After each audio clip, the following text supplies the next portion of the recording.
ढूंढ रही हूँ ना, सर पे क्यों आके खड़ा हो गया? यही तो रखा था रात में, पता नहीं कहाँ चला गया। तो रातों रात इसे जमीन निकल गई या आसमान खा गया? ये माँ बेटे क्या खाने पीने की बातें कर रहे हैं। मैं तो आज कुछ खाने वाली नहीं, मेरा तो आज करवा चौथ का व्रत है। और तुम तो जानती हो बहन, सुहागने जब तक चंद्रमा नहीं देख लेती, खाना क्या एक बूंद पानी तक नहीं पीती। मैं बाजार जा रही हूँ पूजा का सामान लेने, मेरी नौकरानी आए तो चाबी दे देना। वाह, आशीर्वाद दे अपने बेटे को। क्या बात है, आज बहुत खुश नजर आ रहा है। खुशी की तो बात है माँ, तेरे इस होनहार बेटे के साथ तेरा ये नटखट बेटा भी पास हो गया। चल फटाफट फटाफट मुंह मीठा कर ले। नहीं बेटे रहने दे, मैं बाद में खा लूंगी। ये मिठाई तो तुझे खानी पड़ेगी बस। मेरा तो आज करवा चौथ का व्रत है। और तुम तो जानती हो बहन, सुहागने जब तक चंद्रमा नहीं देख लेती, खाना क्या एक बूंद पानी तक नहीं पीती।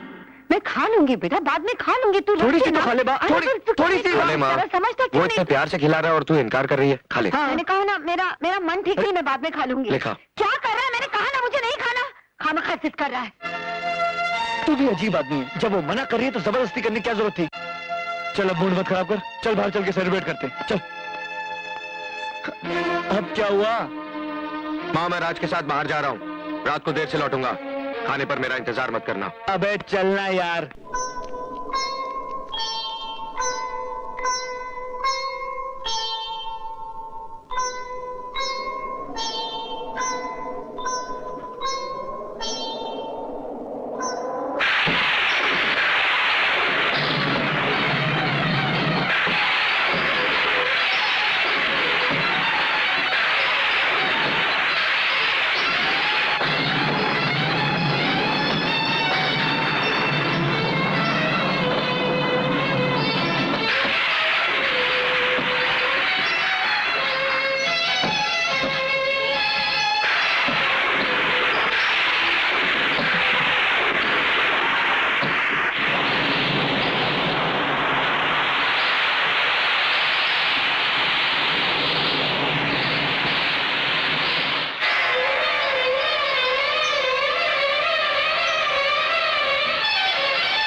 अजय,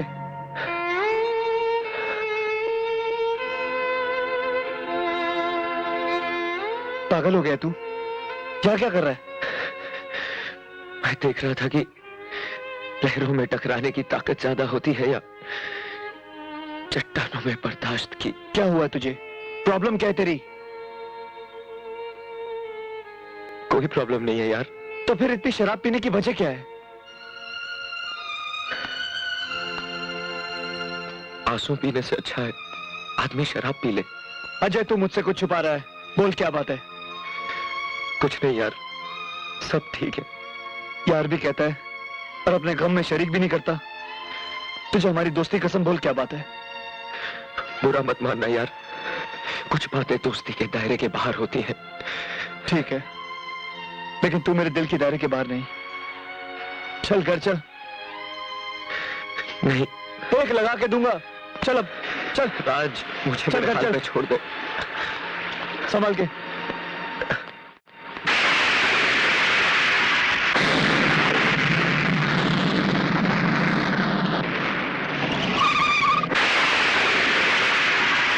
आहिस्ते, आराम से। अजय, अजय संभाल के, आराम से।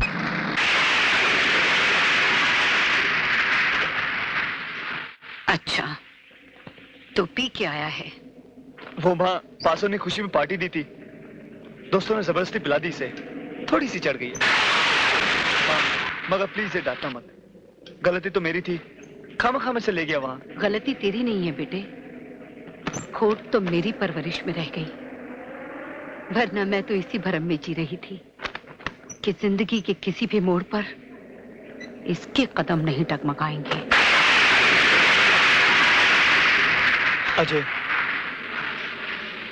अगर आंधियां मुझसे टकराई होती ना तो मैं नहीं डगमगाता, लेकिन क्या करूं, चोट दिल पर लगी थी और दर्द का सैलाब रगों में उमड़ रहा था। कोई सहारा तो चाहिए था ना मुझे। तो नशे का ये बांध उसे कब तक रोक पाएगा? उगल दे उस सैलाब को जो तेरे होठों तक आकर लौट जाता है। रहने दे माँ, वरना शब्दों की तलवार रिश्तों की वो डोर काट देगी जिससे हम दोनों बंधे हैं। ये क्या बकवास कर रहा है? होश में आ जाए। जानता है तो किससे बात कर रहा है?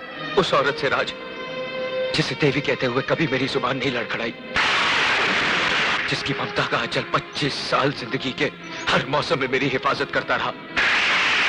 लेकिन आज वही आंचल इस बेटे के सर से हटकर किसी गैर मर्द को छुपाने के लिए पर्दा बन गया। कौन है वो जिसने मेरी मां के गले से ममता का जेवर उतारकर अपने नाम का मंगलसूत्र पहना दिया? कौन है वो जिसकी लंबी उम्र के लिए मेरी मां करवा चौथ का व्रत रखती है? कौन है वो जो मेरी मां के दिल में मोहब्बत बनकर और मेरे दिल में नफरत बनकर पनप रहा है? बोल मां, बोल, जवाब दे। अगर तुझे एक औरत के चरित्र और मां की मर्यादा का खून ही करना था तो फिर ये सफेद साड़ी पहनकर विधवा होने का नाटक इसलिए? बोल, कौन है वो जो तेरी कोख को डस रहा है? किसके पाप की निशानी हूं मैं? इस हरामी के बाप का नाम क्या है? बोल, क्या नाम है इस हरामी के बाप का? बोल, क्या नाम है इनके बाप? तमीज, जबान दे, हैरत, इतनी बड़ी बात कहने की हिम्मत कैसे की तूने? बता क्या है की हिम्मत? तू बीच में मत आ। यहाँ जितनी घिनौनी बात कही है, तेरी तो कैसी बातें कर रहा है? क्या कर रही है तू? होश में लिए तू तो होश में आ। छी, मुझे तो शर्म आती है अपनी कोख पर, जिसने तुझ जैसे बेटे को जन्म दिया। लोग झोपड़े में रहते हैं ना, उसे भी बुरा नहीं कहते। अरे तू तो 9 महीने इस कोख में रहा है रे, तो फिर इसे गाली देने की हिम्मत कैसे की तूने? अपनी माँ के सीने पे शब्दों की बर्छियां चलाते वक्त क्या एक बार भी तुझे ख्याल नहीं आया कि इसी छाती का दूध पी के बड़ा हुआ है तू? तू क्या सिखाएगा मुझे औरत का चरित्र और माँ का कर्तव्य?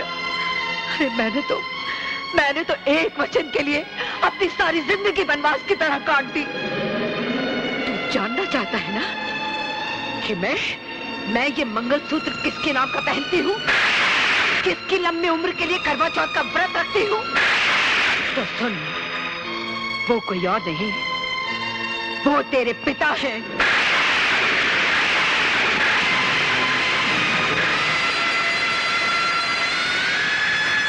हाँ, आज तक मैंने तुझसे ये सच्चाई सिर्फ इसलिए छुपा के रखी क्योंकि तेरे पिताजी ने मुझे कसम दी थी कि जिंदगी के किसी भी मोड़ पे मैं तुझे नहीं बताऊंगी कि ना तू अनाथ है ना मैं विधवा। लेकिन आज तेरे इल्जामों के बारूद से कसम की वो दीवार टूट गई। तेरे पिता एक डॉक्टर थे। वो जिस अस्पताल में काम करते थे, वहां के मालिक राय बहादुर को लोग देवता की तरह पूजते थे, लेकिन हकीकत में वो इंसानी जिस्म के अंगों का व्यापार करते थे। ये राज तेरे पिताजी पे उस दिन खुला जिस दिन। Yes, doctor Ravi here. क्या? मर गया? कैसे मर गया? उसके पेट में दर्द हो रहा था, उसे अपेंडिक्स की प्रॉब्लम थी, इसलिए डॉक्टर सिन्हा को उसे ऑपरेट करना पड़ा। लेकिन बच्चे ने ऑपरेशन टेबल पर ही दम तोड़ दिया। मेरे पेशेंट को ऑपरेट करने से पहले तुम लोगों ने मुझे इन्फॉर्म क्यों नहीं किया? सर, इमरजेंसी इतनी थी कि उस वक्त आपको बुलाया। बच्चे की बॉडी कहां है?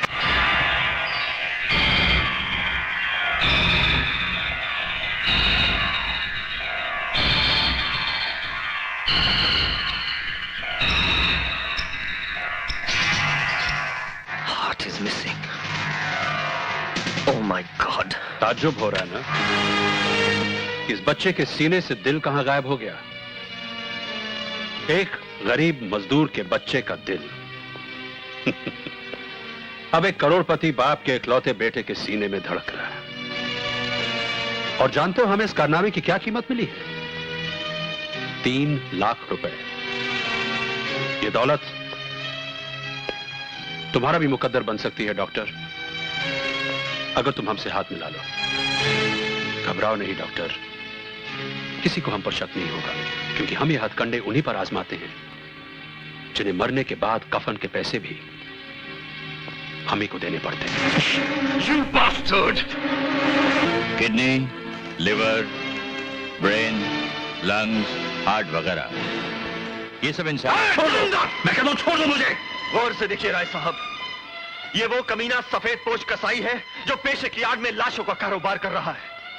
आपके अस्पताल को इसने मौत का अड्डा बना रखा है। ये कमीना इस अस्पताल में क्या क्या कर रहा है ये नहीं डॉक्टर जानते। रवि, जो कुछ तुम डॉक्टर सिन्हा के बारे में कहना चाहते वो मैं बहुत पहले से जानता हूं, और मैं ये भी जानता हूं कि ये सिर्फ एक मोहरा है। इस सिस्टम का रिमोट कंट्रोल किसी और के हाथ में है। अगर आप सब जानते हैं तो खामोश क्यों है? कौन है वो? दिल कमजोर तो नहीं है ना तुम्हारा? कहीं ये सुनकर हार्ट फेल ना हो जाए कि वो रिमोट कंट्रोल मेरे हाथ में। इस अस्पताल में काम करने वाले सारे डॉक्टर मेरे इशारों पर चलते हैं। यहाँ आने वाले हर मरीज की जिंदगी और मौत का फैसला मैं करता हूँ। इस छोटी सी कायनात का खुदा हूं मैं, खुदा। तो वो दान पुण्य, वो गरीबों से हमदर्दी, वो सब दिखावा है, नाटक है। और नहीं तो क्या? तुम क्या समझते हो मैंने ये अस्पताल भिखारियों और लावारिसों के लिए खोल रखे हैं? जिस तरह कसाई के लिए एक पका उसकी रोटी रोजी कमाने का साधन है, इसी तरह इंसानी जिस्म मेरे लिए दौलत कमाने का साधन है।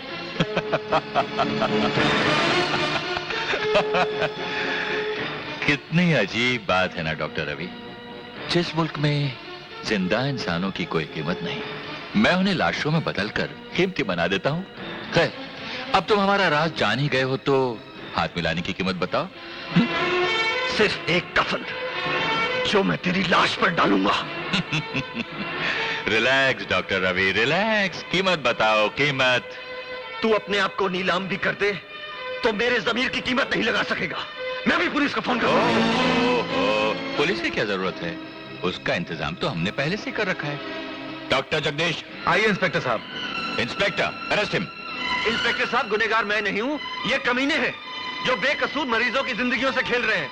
अपने अस्पताल को कत्लखाना बना रखा है इन लोगों ने। गिरफ्तारी नहीं कीजिए इन्हें। You shut up and come with me.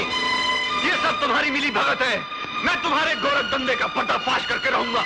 मैं अदालत में चीख चीख कर कहूंगा कि मुजरिम तुम हो, तुम हो, तुम हो। Order order order. Doctor Sinha, आप अपना बयान जारी रखिए।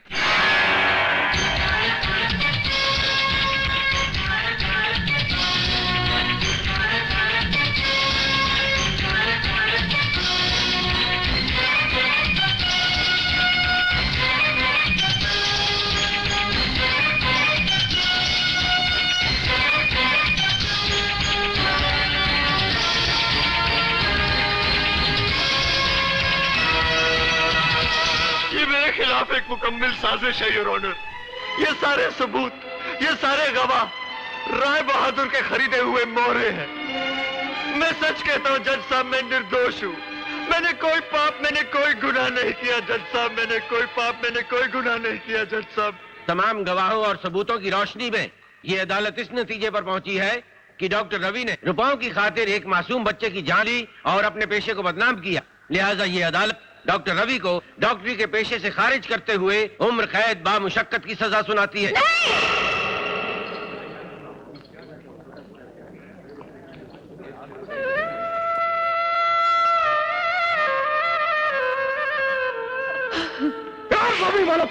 सारे डॉक्टर नहीं कसाई है तू। सैकड़ों बेगुनाह इंसानों का खून किया तूने। तुझे उम्र कैद नहीं, फांसी होनी चाहिए। सिनारे में काटती है साले तुझे। मारो साले को, मारो, मारो, छोड़ो मत साले को, मारो। साले मासूम बच्चों की जिंदगी में खेलता है, ह्यूमन ऑर्गन किसको नहीं पता है। अरे उसको मत छोड़ना नहीं, साले को मारो, कुत्ते की तरह मारो उसको साले को। अबे ज्यादा कहा है साले, कसाई के बच्चे, छोड़ो मत इसको। अरे इसको क्या मार रहे हो? इसके बच्चे को छीन लो, इसके बच्चे के टुकड़े टुकड़े कर दो। मेरे बच्चे को हाथ लगा दो। जाओ, मैं कहता हूँ रुक जाओ। इंस्पेक्टर साहब ने रोकिए, ये मेरे बच्चे को मार डालेंगे। छोड़ दो मेरे मुन्ना को। रुक जाओ बेटे, रुक जाओ। मेरे बच्चे को छोड़ दो, छोड़ दो इन लोगों को, छोड़ दो, छोड़ दो तेरे बच्चे।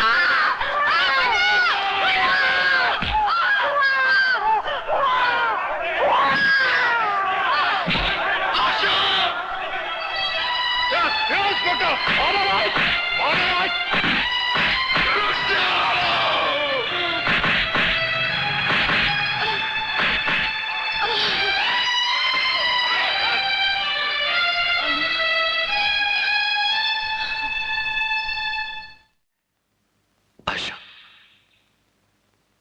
जी तुम ये शहर छोड़कर चली जाओ। क्या हम एक दूसरे से अलग तो हो ही चुके हैं, और अब आप ये शहर छोड़कर जाने को कह रहे हैं? मैं आपको छोड़कर कहीं नहीं जाऊंगी। तो क्या चाहती हो तुम?